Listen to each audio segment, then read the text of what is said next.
Now the Philistines were fighting against Israel, and the men of Israel fled before the Philistines and fell slain on Mount Gilboa. And the Philistines overtook Saul and his sons, and the Philistines struck down Jonathan and Abinadab and Malchishua, the sons of Saul. The battle pressed hard against Saul, and the archers found him, and he was badly wounded by the archers.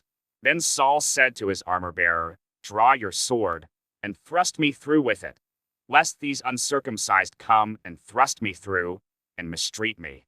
But his armor-bearer would not, for he feared greatly. Therefore Saul took his own sword and fell upon it. And when his armor-bearer saw that Saul was dead, he also fell upon his sword and died with him.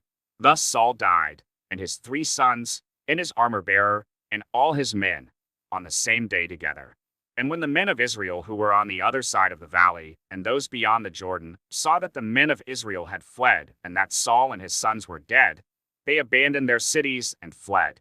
And the Philistines came and lived in them. The next day, when the Philistines came to strip the slain, they found Saul and his 3 sons fallen on Mount Gilboa.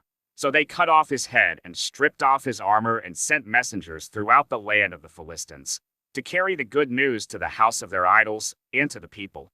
They put his armor in the temple of Ashtaroth, and they fastened his body to the wall of Bethshan. But when the inhabitants of Jabesh Gilead heard what the Philistines had done to Saul, all the valiant men arose and went all night and took the body of Saul and the bodies of his sons from the wall of Bethshan.